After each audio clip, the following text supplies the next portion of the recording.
This is Boxes and Briefs, a podcast with real-life business stories. But we will be asking the hard questions and challenging traditions. So broaden your thinking with fresh perspectives and solve problems for business success. Hi there, welcome to another podcast for Boxes and Briefs. My name's Lisa. And I'm Lucy. And today we have with us Katey Mandy from RAAIE. Hello. Hi, thanks for having me. Very welcome. Now, Katey's got 15 years of experience in the creative and beauty industries in London, New York and LA. Well travelled. Mm-hmm. She returned to New Zealand and combined all of those passions to create RAAIE. And RAAIE is an active botanical skincare brand, and it's winning international awards, we hear. Yes. Tell us about RAAIE. The name, what is it? Yes, okay. So RAAIE comes from Ra, which is the Egyptian sun god, and also means ray of light today are Māori.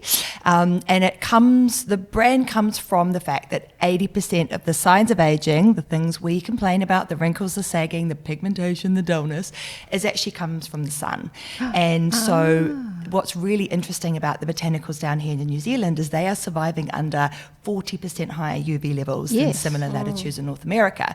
So just as we grew up with good slip, slop, slap mentality, our plants have learned to adapt to survive in this extreme environment. They produce really high levels of antioxidants, and when we apply those antioxidants to our skin, it can protect against all those signs of aging. Imagine if you could have 80% less, wrinkles, sagging, pigmentation, dullness when you're 80 years old. So that's really using, the plants that are surviving in some of the most extreme UV environments in the world. Wow. How did you even think of it, know it, discover it? So as you said, I spent 15 years working abroad, and, so often you have, we would map out the global beauty industry, look at the big macro trends that were going to shape the industry over the next 10, 20 years, and then be like, here's the hotspot, let's build one here, or there's one, we'll buy it and we'll rebrand it. And so it was so much fun. But you spend a lot of that time trying to, find this magical, alpine, plant from Iceland that should, pin a brand on. And then I came back to New Zealand when my mother fell ill, and found myself back up on my family farm. So we rewilded a dairy farm when we were kids. My dad inherited a dairy farm, and he wanted to attract all the local bird life and back to the area. And so we planted, manuka, kanuka, harakiki, all the beautiful plants that should be growing in Northland. And then I go off and have my high-flying career, and then come back and started really looking at the incredible therapeutic uses for these plants, looking at the fact that they're surviving in this really extreme environment, and then looking at all of the extreme environments. There's the UV environment, there's also the alpine environment, there's a really interesting Antarctic area around Stewart Island where Antarctic marine algae is coming up from beautiful, pristine streams from there. So I really felt like I'd landed in a gold mine of all these amazing ingredients that I thought had real global appeal. And as we're becoming more and more aware of, this interesting relationship we have with the sun, and knowing that 80% of the signs of aging do come from, sun exposure, I thought that was a really interesting opportunity. No other brand really owns the relationship we have with the sun. And in New Zealand, a New Zealand brand where, we're exposed to such high UV, I really thought there was an opportunity to take that to the world. You must be a really curious person. Yeah, I am. To discover all of this and learn it. Well, I suppose, I think I always had in the back of my mind when I was building brands for other people that, brand New Zealand is clean, green, organic, perception globally, and working in skincare, people are really looking for, more natural and clean alternatives to some of the stuff you get on the shelves. So in my head, it was kind of simmering, and then when I came back here, it kind of just exploded, and it became something I was like, well, I can't not do it now. So from there to now, what's the growth been like? So it took me 2 years to get formulas that I was happy with. It's a long process, lots of different samples and testing. Launched, and then it's been 2 years since then as well. So we've had really rapid growth, which has been amazing. And as you say, we're really lucky to win some really big global awards. We've won 10 huge global awards in the last 2 years, which has been really awesome, and great for putting the brand on the map in the international. So where is it all? area. Are you an international international brand from New Zealand? So we've actually resisted the temptation to export too early. We've really wanted to iron out all the little kinks and get the brand working really well. So we're really focused on New Zealand with a little bit of Australia for the last 2 years. Okay. But I'm actually moving to London on the 1st of July to launch the brand up in the UK. Obviously being able to lean on a lot of my relationships out there and understanding of that UK customer. So it's UK and Europe for this year, and then, we'll be looking to the States around 26, 27. Why that choice to hold back? What was the things that you could see could be problems to not quickly export? Like, can't you fix things on the fly? In premium beauty, the standard is so high. Yeah. You're competing against Chanel, Yves Saint Laurent, and so if I'm going to show up, I want it to be perfect and flawless and working beautifully. So there's that. And I wanted to get a few more products to market because some of those bigger retailers want shelf presence. Yes. Okay. So building out the range. And then 30 is a really logistical one, but regulatory approvals in the UK, it takes a long time. The standards are really high in Europe. Okay. And so having to provide every single bit of information on every single ingredient to get approved for that country. Wow. And I didn't want to do the US first because I think you go there to thrive or die. You need to have you need to have the finances, you need to have the right marketing, you need to really have a solid strategy. And for me, the UK, just with my background and understanding of that market, that was the one I wanted to do first. So even though you've been in New York and LA, you've made that, you've learned all of that information there and have decided, okay, New Zealand, Australia, now UK. Yeah. It's very sensible. Yeah. In my head, yeah. All right. So when you first started, how did you fund it? Was it all your own money? Yeah. So we were going to buy a house, and I managed to convince my husband to invest in this instead. Wow. When we got back to New Zealand, it was, the prices of houses really high at that point anyway, and we're like, is this actually the best investment for the money? Let's do a really high risk business instead. So he bought in. And so we did that, and then we got to a point where we needed some more, so we did a kind of friends and family round. Okay. Convinced them it was a good idea, and which has been great. And now I've got a really wide group who are on the journey with us, and I can pick up the phone and bounce ideas off.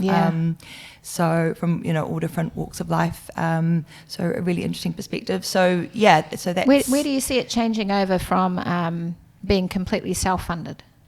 Pretty soon. I think when you start looking at global markets, you need some some proper backing, really. Yeah. But obviously you try and hold off as long as you can. Yeah. It's got to be the right time for debt, doesn't it? Totally. Okay. How did you market it? How did you get it out there in the first place? So I think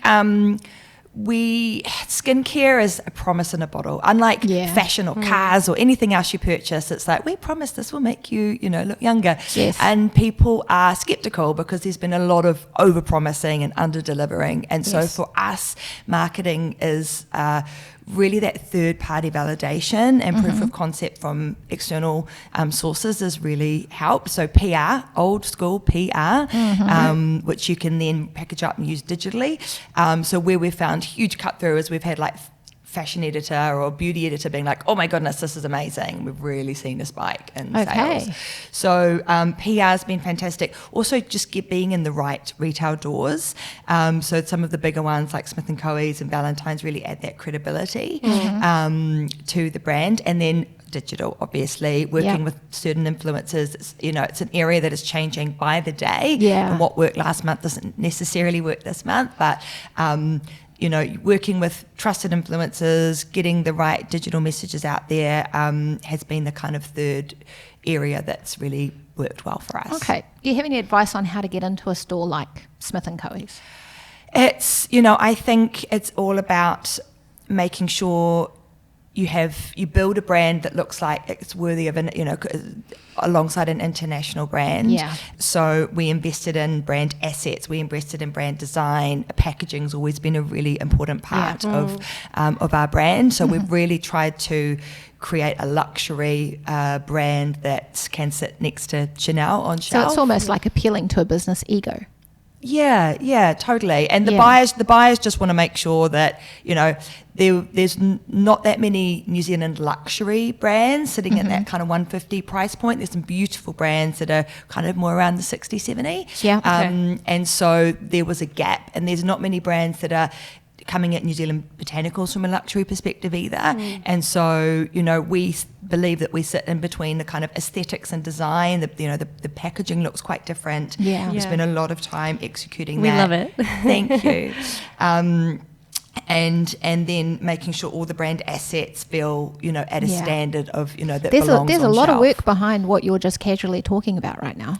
There's 15 years of working, doing it for other people. Yeah. A lot. Okay. And what about when it comes to choosing influencers? That's a really hard one. And, 5 years ago, an influencer could make you sell out overnight, and that's not the case anymore as much. Yep. People are much more skeptical.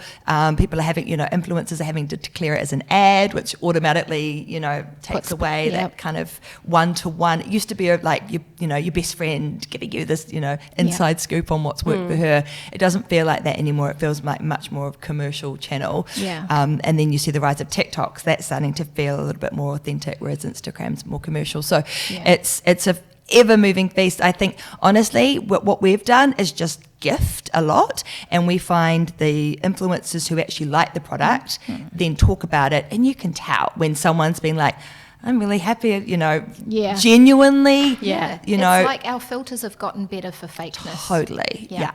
Totally. Yeah. And so if we just gift, and then if someone likes it and posts about it, then we could potentially start a potential commercial relationship with that influencer. Right. But I don't think we'd ever just send something out to someone who's never tried it and doesn't believe in it. Yeah. And then often what will happen is we'll gift, and they'll reach out and be like, oh my goodness, I love this product, can we work together? And that's a much more organic way of doing it. Love that. That's awesome. Okay, so I was going to ask you what makes your business unique, but I think you've listed so many things just in the research that you've done, the botanicals, the location of New Zealand and what it brings to the plants and everything. Yeah. It just sounds like such an amazing journey that you've been on, and it's like not every journey that you hear about makes it to where you're going. Yeah, well, and every day presents a new challenge and hurdle and things. Yeah. And so, it's you've got a plan, and then, things come out of left field. But you've got, I think the main thing is work out what makes you unique, and then make sure everything you do is telling, laddering up to that and telling that story, whether that be on Instagram or website or the way when you open the box, and it's that kind of unboxing experience. And it's easy to kind of want to say 100 different things, and so your brand shows up in lots of different ways for audience. But actually, if you've got like a really clear statement about what your purpose is or what's really unique about you, and that's comes across in every aspect of the brand. Don't worry about what your competitors are doing. Don't worry about what everyone else is doing. Just stay true to that one. I was going to hit statement. on that one, because sometimes when you are unique and you stay true to what you're doing, and along the way you discover that there's somebody else who thinks that their one is unique and it's very similar, it almost feels like something's been ripped off, taken. How do you deal with that? Do you just keep forging ahead?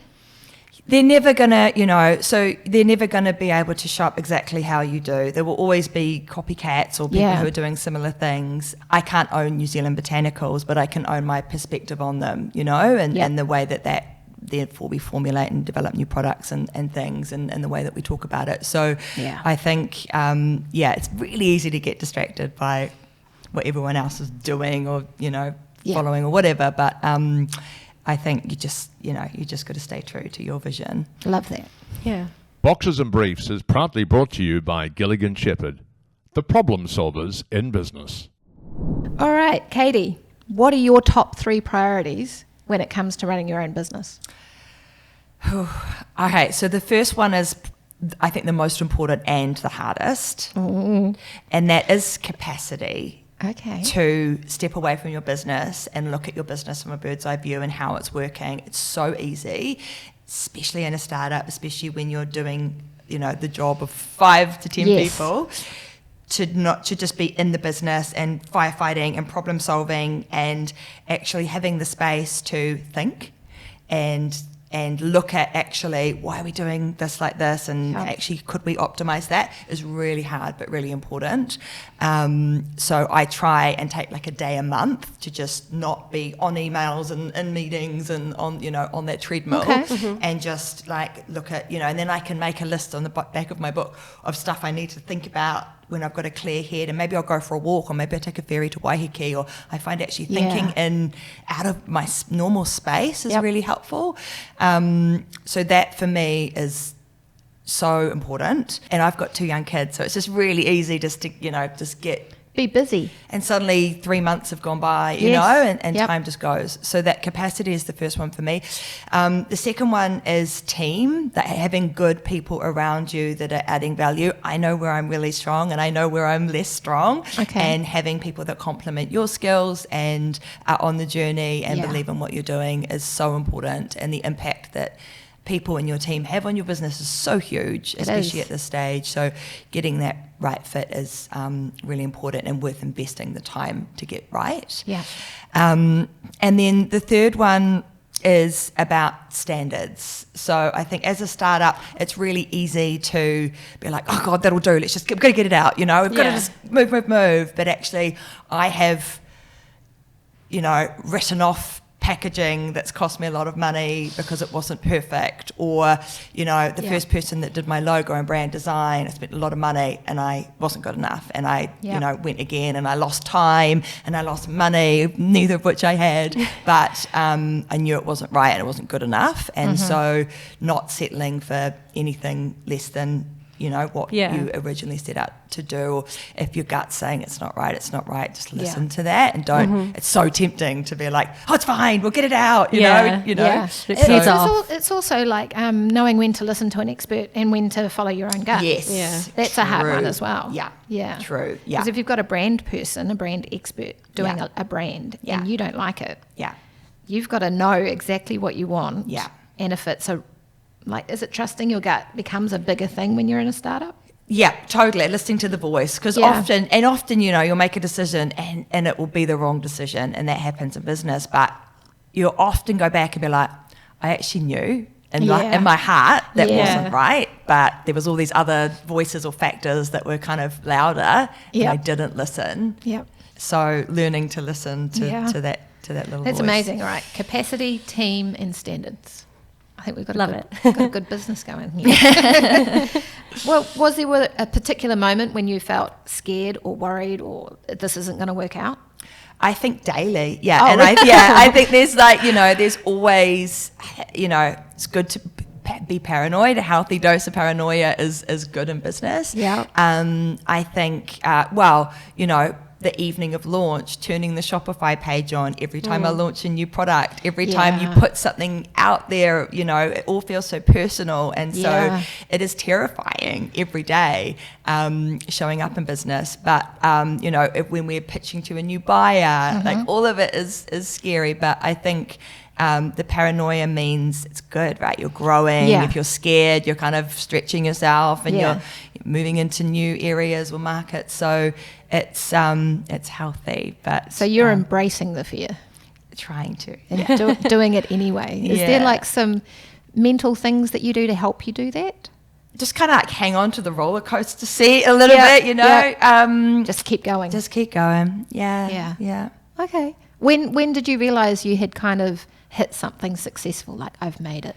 I think there's been a few. I don't think you'll ever get that feeling, and I feel like if you're like, I've made it, that's you're at the top and you're about to come down, so you never want to jinx anything. But I think when we first set our samples of the 2 products that we launched with Out2, we did a consumer sampling, and the response we got to that was really amazing. We were doing, you know, surveys that people would fill in about how they felt their skin was, and wrinkles and smoothness and firmness, and the response was way better than I'd hoped. So I was like, oh, I think we might be onto something here. Obviously, we'd done all the research. We knew the ingredients were incredible and all clinically trialed, and, you know, but when you're formulating skincare, it's kind of like a cake.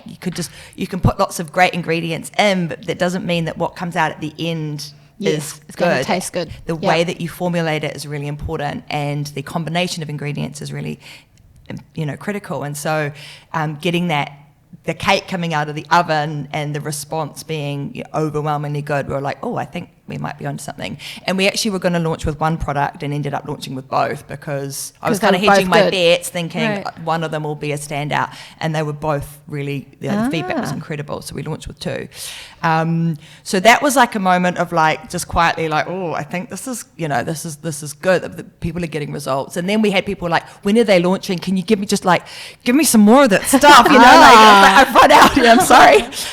That must feel amazing. It was. Yeah. So that was good. And then obviously, winning, in February we won Best Anti-Aging Product globally up in the RAAIE Awards in Los Angeles, which is like the Oscars of the beauty industry. Wow. And the skincare is a very saturated category. Yeah. It's got a hugely growing compound annual growth rate, but it's everyone and every celebrity, and I feel like every day there's like a new person launching a skincare brand. If it's not Brad Pitt, then it's Gwyneth Paltrow. And so to be able to break through in that very crowded market and win awards like that, it's like don't take that for granted. It was incredible. And we've won many other ones for formulas, for packaging, for our sustainability. So, that is a huge moment where you're like, actually, we're breaking through. We're kind of on the right track. Yeah. Because I know that like when somebody gives you, says something negative, it's not just that you have to hear something positive to make up for that. It's almost like you have to have 7 times what that negative thing was to make it just break even. Yeah. So as an entrepreneur, hearing all of this good stuff that's happening, you must also be hearing some bad. I think, New Zealanders are wonderful, and I say that having worked overseas. Yeah.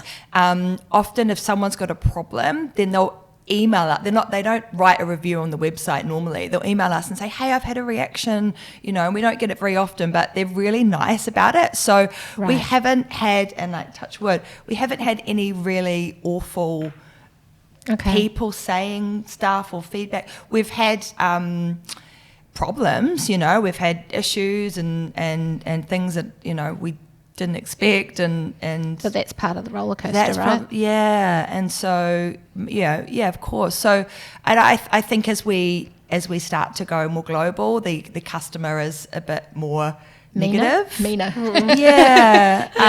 So definitely bracing ourselves for that. But for the most part, New Zealanders are like, yay, this is a New Zealand brand, and they're really trying to do things better. They're trying to be more sustainable and provide a cleaner option in terms of formulas. And they can see there's a lot of work that's got into thinking about how to do it. It's ticking better. So many boxes, not just in business, but in the product and the planet and the awards and So we're just and it's what kind of brand would I want to use and what kind of product would I want to use, and so that's as simple as it is. And so for the most part, it's we haven't had any really nasty awesome stuff. It's just so good. It'll come. It's part of it, But it's like what you said, because you've taken your time with it, and you've made sure that you were adamant about everything, and it's paid off because of that. There's a lot behind all of these words that you're using.